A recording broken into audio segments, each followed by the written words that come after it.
विद्यार्थी मित्रांनो, तुमचं स्वागत आहे आपल्या या नवीन व्हिडिओमध्ये. आपण कालच्या व्हिडिओमध्ये पाहिलं होतं, की 11th जे आपले फिजिक्ससाठी इम्पोर्टंट टॉपिक्स आहेत.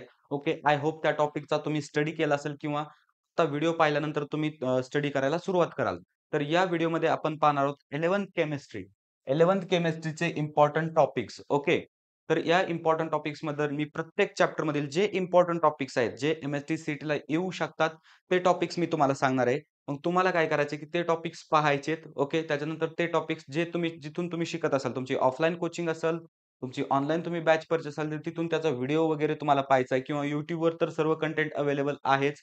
तुम्ही YouTubeवर तो टॉपिक सर्च करा. त्याच्यानंतर तुम्हाला बऱ्याचशा चॅनलचे व्हिडिओ मिळतील. जो तुम्हाला चांगला वाटेल, ओके, त्याच्यावर तुम्ही व्हिडिओ पहा आणि त्याच्यानंतर महत्त्वाचं म्हणजे त्या टॉपिक्सच्या नोट्स काढा. मित्रांनो, फक्त व्हिडिओज वगैरे पाहून होत नाही, तर तुम्हाला त्याच्या नोट्स काढाव्या लागतील. त्याच्या नोट्स काढा. त्याच्यावर जे न्यूमेरिकल्स वगैरे असतील, तर त्याचा तुम्ही सराव करा किंवा न्यूमेरिकल्स तुम्ही सोडवा. त्याच्यानंतर पी-वाय-क्यूज वगैरे जे असतील ना, तर पी-वाय-क्यूज वगैरे तुम्ही सोडण्याचा प्रयत्न करा. ओके. तर तत्पूर्वी मित्रांनो, एक महत्त्वाची गोष्ट आहे, एक अनाउन्समेंट आहे, की आपण एम-एस-टी-सी-ई-टी 2026 साठी एम-एस-टी-सी-ई-टी 2026 साठी एक WhatsApp ग्रुप बनवला आहे. त्या WhatsApp ग्रुपची लिंक या व्हिडिओच्या डिस्क्रिप्शनमध्ये मी तुम्हाला देतोय. त्या ठिकाणी तुम्ही जॉइन करा. म्हणजे एम-एस-टी-सी-ई-टी बद्दल तुम्हाला जे स्टडी मटेरियल रिक्वायर्ड असेल, तुम्हाला एखादा जर डाउट असेल किंवा एम-एस-टी-सी-ई-टी फॉर्म फिलिंग खूप म्हणजे जिथपर्यंत तुमची एम-एस-टी-सी-ई-टीचे ॲडमिशन होत नाही, तिथपर्यंत त्या ग्रुपमध्ये तुम्हाला कंटेंट वगैरे प्रोव्हाईड केलं जाईल. त्याच्यामुळे तो ग्रुप प्लीज जॉइन करा आणि महत्त्वाची गोष्ट म्हणजे आपल्या चॅनलला सबस्क्राईब करा. आता पाहूया फर्स्ट ऑफ ऑल आपण वेटेज पाहूया. तर पहा इथं तुम्हाला टॉपिक्स दिलेत. ओके. हे टॉपिक्स तुमच्या 11th केमिस्ट्रीचे टॉपिक्स आहेत. ओके. तर पहिला टॉपिक आहे some basic concept of chemistry. खूप सोपा चॅप्टर आहे. ओके. आता तो किती मार्क्सला आहे? 1 मार्कला आहे. आपण याच्यानंतर डिटेल पाहणारच आहोत. तत्पूर्वी आपण फक्त एक वेटेज पाहू. ओके. त्याच्यानंतर काय आहे? स्ट्रक्चर ऑफ एटम 1 मार्कसाठी. त्याच्यानंतर केमिकल बॉन्डिंग 1 मार्कसाठी. बरोबर? त्याच्यानंतर रेडॉक्स रिएक्शन्स 1 मार्कसाठी. एलिमेंट ऑफ ग्रुप 1 एंड 2 म्हणजे एस ब्लॉक एलिमेंट तर त्याच्यासाठी किती मार्क्स आहे? 1 मार्क आहे. बरोबर. म्हणजे एक क्वेशन येणार आहे. केमिस्ट्रीचा एक क्वेशन 1 मार्काला असतो ना, तर एक क्वेशन या कन्सेप्टवर येणार आहे. त्याची तयारी तुमची झाली पाहिजे.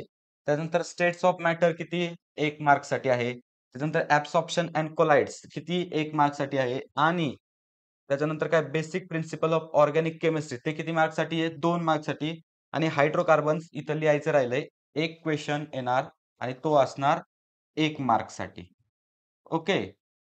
तुम्हाला समजलं म्हणजे आपली आज या व्हिडिओमधून किती मार्क्सची प्रॅक्टिस होईल किंवा किती मार्क्सचे तुम्हाला इम्पोर्टंट टॉपिक समजतील? तर लक्षात घ्या 1, 2, 3, 4, 5, 6, 7, 8, 9, 10 म्हणजे तुमची 10 मार्क्सची या ठिकाणी तुम्हाला इम्पोर्टंट टॉपिक्स त्याचे समजणार आहेत. हा व्हिडिओ पाहिल्याच्या नंतर काय करा, की ज्या मी तुम्हाला स्लाईड दाखवीन, इम्पोर्टंट टॉपिक्स दाखवीन, त्याचे स्क्रीनशॉट घेऊन ठेवा. ते स्क्रीनशॉट नंतर तुम्ही ChatGPT असेल किंवा तुमच्या कोणत्याही याच्यावर पेस्ट करा. त्याच्यानंतर त्याच्या नोट्स वगैरे बनवा. समजा तुमच्याकडे व्हिडिओ लेक्चर्स जर अवेलेबल असतील, तर व्हिडिओ लेक्चर्स पहा. YouTubeवर व्हिडिओ लेक्चर्स अवेलेबल आहेत. त्या ठिकाणी तो इंडिपेंडंट टॉपिक सर्च करून व्हिडिओ लेक्चर्स पहा. त्या ठिकाणी जे न्यूमेरिकल्स असतील, जे फॉर्म्युले वगैरे असतील, रिएक्शन्स असतील, तर रिएक्शन त्या नोट डाउन करून घ्या. आणि हे 10 मार्कामधील एकही मार्क तुम्ही जाऊ देऊ नका. 10 पैकी आपल्याला 10 मार्क्स मिळालेच पाहिजे. एक-एक मार्क विद्यार्थी मित्रांनो खूप इम्पोर्टंट आहे. आता आपण सुरू करूया फर्स्ट टॉपिकपासनं. तर पहिला चॅप्टर आहे some basic concept of chemistry. केमिस्ट्रीमधील खूप सोपा टॉपिक आहे. पहिलाच टॉपिक आहे बरोबर. तर याच्यामध्ये काय आहे? याच्यामध्ये काही जास्त सांगण्यासारखं नाहीये कारण थियोरेटिकल जास्त आहे. न्यूमेरिकल्स आहेत, ठीक आहे. फॉर्म्युले वगैरे आहेत आणि महत्त्वाचे म्हणजे लॉज आहेत. ओके. आता पहा. Laws of chemical combination, law of conservation of mass, त्याच्यानंतर लॉ ऑफ डेफिनाइट प्रपोर्शन, त्याच्यानंतर लॉ ऑफ मल्टिपल प्रपोर्शन, त्याच्यानंतर गे-लुसॅक लॉ. हे जे लॉ आहेत मित्रांनो, हे तुमच्या पाठच पाहिजेत. ओके. कोणता लॉ काय सांगतोय? ओके. त्याच्यानंतर त्याच्यापासून म्हणजे काय होतंय, त्याचे ॲप्लिकेशन्स वगैरे काय आहेत, त्याचे फॉर्म्युले डेरिव्हेशन या सर्व गोष्टी तुम्हाला माहिती पाहिजे. कारण क्वेशन कशावर पडत नाही एक्झॅक्ट कोणी सांगू शकत नाही. पण आपण एवढं सांगू शकतो, की या सिलेबसच्या बाहेर क्वेशन येणार नाही. त्याच्यामुळे हा तुम्हाला प्युअरली तुम्हाला करायचा आहे म्हणजे करायचाच. ओके. नेक्स्ट काय आहे?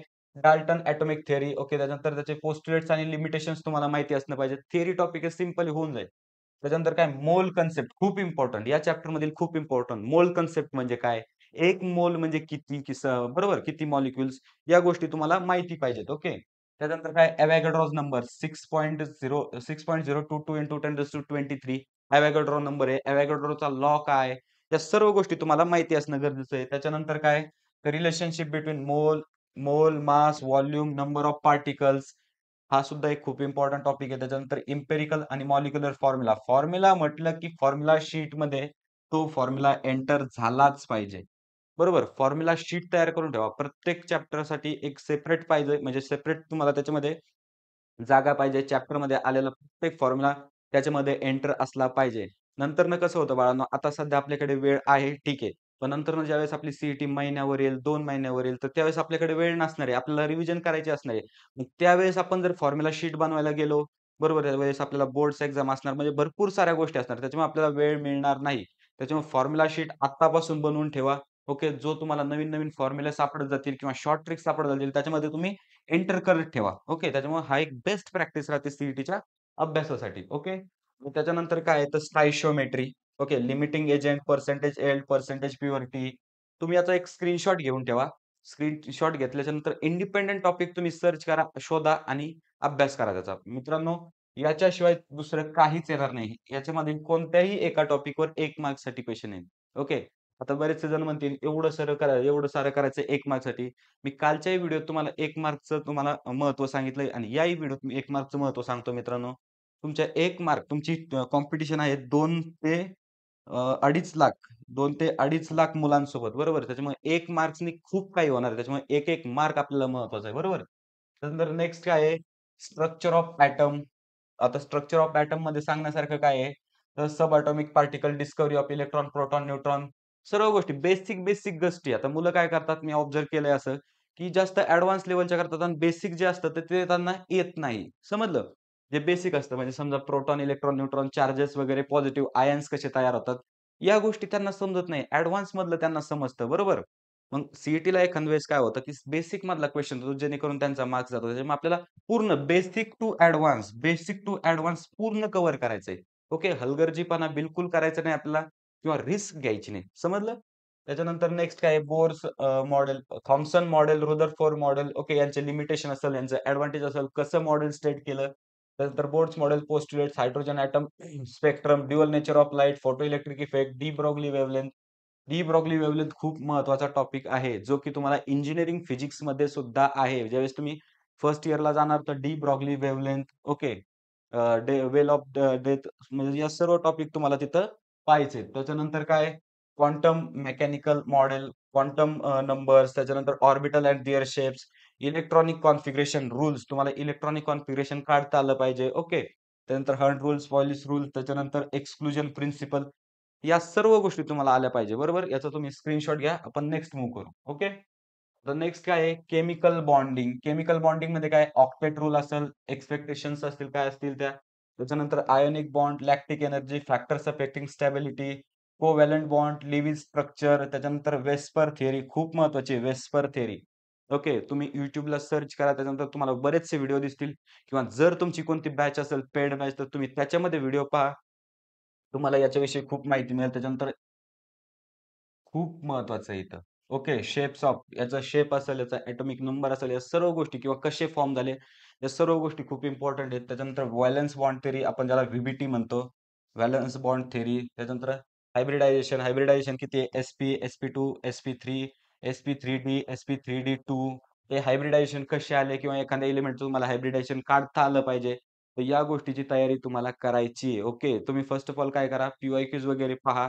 कोणत्या टॉपिकवर पी-वाय-क्यूज येतायत, त्या टॉपिक तो टॉपिक तुम्ही इंडिपेंडंट YouTubeला सर्च करा किंवा हे टॉपिक आता याच्यावरच ऑलरेडी पी-वाय-क्यूज आलेले आहेत आणि त्याच्यामुळे डायरेक्टली तुम्ही जरी हे टॉपिक करायला घेतले तरी काही हरकत नाही.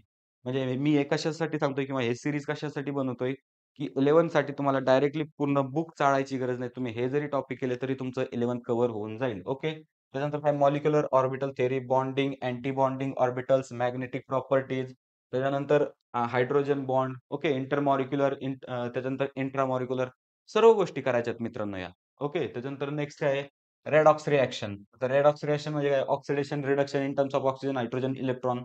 त्याच्यानंतर oxidation number, rules, calculations, redox reaction, balancing, ion electron method. Okay. त्याच्यानंतर काय टाइप्स ऑफ रेडॉक्स रिएक्शन खूप महत्वाचं आहे. कोणते येतं? कॉम्बिनेशन, डिकंपोजिशन, डिस्प्लेसमेंट, त्याच्यानंतर डिस्प्रोपोजिशनल. या सर्व गोष्टी खूप इम्पोर्टंट आहे. रेडॉक्स रिएक्शन कशी होते? रिएक्शन्स तुम्हाला ज्या इम्पोर्टंट रिएक्शन आहेत, त्या तुम्हाला लक्षात ठेवायच्यात. त्याच्यानंतर काय एलिमेंट्स ऑफ ग्रुप 1 अँड 2 ज्याला आपण एस ब्लॉक एलिमेंट म्हणतो. खूप महत्वाचं आहे. तुम्हाला हे सर्व पाठ असणं गरजेचं आहे. म्हणजे तुम्हाला त्या ठिकाणी समजा सी-ई-टीमध्ये असा क्वेशन आलाय मी पाहिलाय. Which of the following is a not element of a S block? काय सांगणार तिथं 3 एलिमेंट्स असे दिले जातील, की तुम्हाला जे एस ब्लॉकमध्ये असतील आणि एक एलिमेंट असा असेल, ती तो एस ब्लॉकमध्ये नसेल. मग करेक्ट आन्सर कोणतं आपलं? हे. समजलं? या पद्धतीने तुम्हाला या चॅप्टरची तयारी करायची. त्याच्यानंतर general trends in properties, atomic size, ionization, enthalpy, hydration, enthalpy म्हणजे एन्थाल्पीचा फॉर्म्युला तुम्हाला माहिती असणं गरजेचं आहे. त्याच्यानंतर अमोलस बिहेवियर ऑफ बरोबर, लिथियम अँड हे त्याच्यानंतर इम्पोर्टंट कंपाउंड्स, हे कंपाउंड्स Na2CO3, NaHCO3, NaOH त्याच्यानंतर CaO, CaCO3 ओके. हे सगळं सर्व कंपाउंड्स तुम्हाला माहिती असणं गरजेचं आहे. त्यानंतर युजेस अँड ॲप्लिकेशन. सी-ई-टीमध्ये ॲप्लिकेशन बेस्ड क्वेशन येतात आणि ते तर केमिस्ट्रीमधनं तर जास्त क्वेशन येतात. कारण बराचसा पार्ट केमिस्ट्रीचा थिअरी पार्ट असतो. त्याच्यामुळे ॲप्लिकेशन बेस्ड क्वेशन येतात. ॲप्लिकेशन बेस्ड क्वेशनची तुम्ही तयारी करा. ओके. त्याच्यानंतरनं काय states of matter, Boyle's law, Charles law, Avogadro's law, Gay Lussac law. Okay. Ideal gas equation. Ideal gas equation काय आहे? PV is equals to NRT. प्रत्येक जो गॅस आहे तो हे इक्वेशन ओबे करतो. मग याच्यातलं पी काय, व्ही काय, एन काय, आर काय, टी काय, सर्व गोष्टींची तयारी तुम्हाला करायची. त्याच्यानंतर Graham's law of diffusion, kinetic theory of gases, postulates, derivation of kinetic theory. Okay. Actual derivation जरी नाही केलं तर डिराइव्हड होऊन जो फॉर्म्युलाला जे इक्वेशन आलं ते तुम्हाला माहिती पाहिजे. त्यानंतर real gases derivation from ideal behaviour, त्यानंतर व्हॅन डर वॉल्स इक्वेशन, या सर्व गोष्टींची तुम्हाला माहिती असणं गरजेचं आहे. नेक्स्ट काय आहे? ॲब्सॉर्प्शन्स अँड कोलाइड्स. ओके. ॲब्सॉर्प्शनमध्ये तुम्ही पाहू शकता फिजिकल व्हर्सेस केमिकल ॲब्सॉर्प्शन. त्यानंतर कॅटलिस्ट, होमोजिनियस, हेटेरोजिनियस, त्याच्यानंतर एन्झाइम कॅटलिस्ट, कोलाइड्स म्हणजे काय टाइप्स काय आहेत त्याचे, त्यानंतर प्रॉपर्टीज असतील, ॲप्लिकेशन असतील. तुम्ही इथं पाहू शकता. तुम्ही डायरेक्टली नोट डाउन करून घ्यावा किंवा स्क्रीनशॉट काढून घ्या. ओके. त्याच्यानंतर नेक्स्ट काय आहे? Basic principle of organic chemistry, IUPAC nomenclature. खूप इम्पोर्टंट आहे आय-यू-पी-ए-सी नॉमेनक्लेचर. कोणताही जरी अल्कीन असो, अल्काईन असो, कोणताही एलिमेंट जरी दिला, ओके, कोणतंही स्ट्रक्चर जरी तुम्हाला दिलं, तर आय-यू-पी-ए-सी नाव त्याचं तुम्हाला लिहिता आलं पाहिजे. त्याच्याविषयी जे रूल्स असतील ते तुम्ही व्यवस्थित अभ्यासा. आय-यू-पी-ए-सी नॉमेनक्लेचरवर YouTubeवर खूप सारे व्हिडिओज वगैरे आहेत. तुम्ही ते पहा आणि आय-यू-पी-ए-सी नॉमेनक्लेचर तुम्ही व्यवस्थित अभ्यास करून जावा. कारण याच्यावर 100% क्वेशन येतो. बाकीचं पण इम्पोर्टंट आहे. आयसोमेरिझम, ओके, स्ट्रक्चरल आयसोमेरिझम असतात, जिओमेट्रिकल आयसोमेरिझम असतात. ओके, सिस आणि ट्रान्स. जिओमेट्रिकलमध्ये सिस आणि ट्रान्स 2 असतात. त्याच्यानंतर स्ट्रक्चरलमध्ये चेन, पोझिशन, फंक्शनल टाइप्स असतात. त्याच्यानंतर electronic effects, inductive effect, mesomeric effect, त्याच्यानंतर हायपर कॉन्जुगेशन, रिएक्शन इंटरमिडिएट्स, त्याच्यानंतर कार्बोनेशन्स, त्याच्यानंतर carbocation free radical reaction types, addition, substitution, elimination reaction म्हणजे काय? सर्व गोष्टी. हा चॅप्टर खूप महत्वाचा आहे. आय-यू-पी-ए-सी नॉमेनक्लेचर तुम्हाला आलं पाहिजे. बरोबर. आयसोमेरिझम त्याचे जे टाइप्स आहेत ते तुम्हाला माहिती पाहिजे. त्यानंतर चेन आयसोमेरिझमचा प्रकार म्हणजे टाइप किंवा त्याचं एक्झाम्पल तुम्हाला माहिती पाहिजे. त्याच्यानंतर इलेक्ट्रॉनिक इफेक्ट असेल, त्याच्यानंतर मेसोमेरिक इफेक्ट असेल, हायपर कॉन्जुगेशन असेल, या सर्व गोष्टीची तुम्हाला माहिती पाहिजे म्हणजे पाहिजे. नेक्स्ट काय आहे? हायड्रोकार्बन्स. आता हायड्रोकार्बन्समध्ये काय आहे? अल्केन्स, अल्किन्स, अल्कायन्स, त्याच्यानंतर एरोमॅटिक हायड्रोकार्बन म्हणजे बेन्झीन वगैरे सर्व गोष्टी तुम्हाला माहिती पाहिजे. याच्या केमिकल रिएक्शन असतील. आता इथं इथं इन डिटेल जास्त दिलं नाही. पण तुम्हाला सर्व या गोष्टी अभ्यासायच्या आहेत आणि याचं वेटेज आय गेस 2 मार्क्स आहे. त्याच्यामुळे या चॅप्टरवर तुम्हाला स्पेशली फोकस करायचंय आणि पूर्ण याचा अभ्यास करायचा आहे. हायड्रोकार्बन असेल, अल्किन, अल्काइन्स सर्व गोष्टी. ओके. अल्किन्स तुम्हाला पार्ट पाहिजेत. सीरीज जी असते त्यांची ती पार्ट पाहिजे. त्याच्यानंतर युजेस त्याचे पार्ट पाहिजेत. त्याच्यानंतर त्याच्या केमिकल रिएक्शन असतील त्या तुमच्या पार्ट पाहिजेत. बाय प्रॉडक्ट असतील, मेन प्रॉडक्ट असतील केमिकल रिएक्शनचे ते पार्ट पाहिजे. कधी-कधी केमिकल रिएक्शन समजा दिली जाते. A+B मग इथला जो प्रॉडक्ट असतो तो तुम्हाला विचारलेला असतो. तो तुमचा पार्ट पाहिजे. म्हणजे तुम्ही अभ्यासलेलं पाहिजे किंवा रूल्स जे असतील रिएक्शनचे तर ते तुम्हाला माहिती असणं गरजेचं असेल. ओके. आता विद्यार्थी मित्रांनो, महत्त्वाचा अजून एक प्रश्न म्हणजे अभ्यासाला तुम्ही अजून जरही सुरू केलं नसेल, मला बरेचसे फोन येतायत किंवा मेसेज येताय, की अजून अभ्यासाला सुरुवात नाही केली, 11वी अशी आमची गेली. बरोबर, आता 12वीत काय करू नक्की, कशापासून स्टार्ट करू? विद्यार्थी मित्रांनो, कोणतीही चांगली गोष्ट स्टार्ट करण्याचा वेळ असतो. तुम्ही अजून अभ्यासाला सुरू केलं नसेल, ठीक आहे. जे झालं ते झालं. पण आता जरी तुम्ही सुरू करत नसतील, तर मग ही तुमची चूक आहे. त्याच्यामुळे आत्ता अभ्यासाला सुरू करा. जेवढं येईल तेवढं पहिल्यापासून सुरू करा. ओके. पहिल्यापासून सुरू करा. नंतर कुठं जायचंय ठीक आहे. पण पहिला चॅप्टर आधी घ्या तुम्ही. पहा नक्की आता अभ्यास कसा करायचा मी तुम्हाला सांगतो. जर तुमच्याकडे एखादी बॅच जर असेल, मी तुम्हाला एक बॅच रिकमेंड करतो. ती म्हणजे सह्याद्री ट्युटोरियल्सची बॅच. सह्याद्री ट्युटोरियल्सची एक व्हिजन बॅच म्हणून आहे. तुम्ही सह्याद्री ट्युटोरियल्स ॲप डाउनलोड करा. त्या ठिकाणी तुम्हाला स्टोअर ऑप्शनमध्ये व्हिजन बॅच दिसेल. व्हिजन बॅच तुम्ही नक्की पर्चेस करा. व्हिजन बॅचमध्ये तुम्हाला सांगतो तुमचे बोर्ड एक्झाम्स असो, एम-एस-टी-सी-टी असो, पूर्ण त्याच्यामध्ये फिजिक्स, केमिस्ट्री, मॅथ पूर्ण डी-पी-पी असो, त्याच्यानंतर पी-वाय-क्यूज वगैरे पूर्ण कव्हर आहे. त्याच्यामुळे ती बॅच तुम्ही नक्की पर्चेस करा. सह्याद्री ट्युटोरियल्सचं ॲप घ्या. त्याच्यानंतर ॲप घेतल्यानंतर लॉग इन वगैरे करा. त्याच्यानंतर तिथं स्टोअर ऑप्शनमध्ये तुम्हाला ती बॅच दिसेल. ओके. आता मी सांगत होतो, की तुम्ही अभ्यास कसा करायचा आहे. तुमच्याकडे बॅच वगैरे जर असेल, ओके, तर त्याच्यामधून अभ्यास करा. बॅच वगैरे जर नसेल, तर बॅच घ्यायचा विचार असेल, तर बॅच घ्या.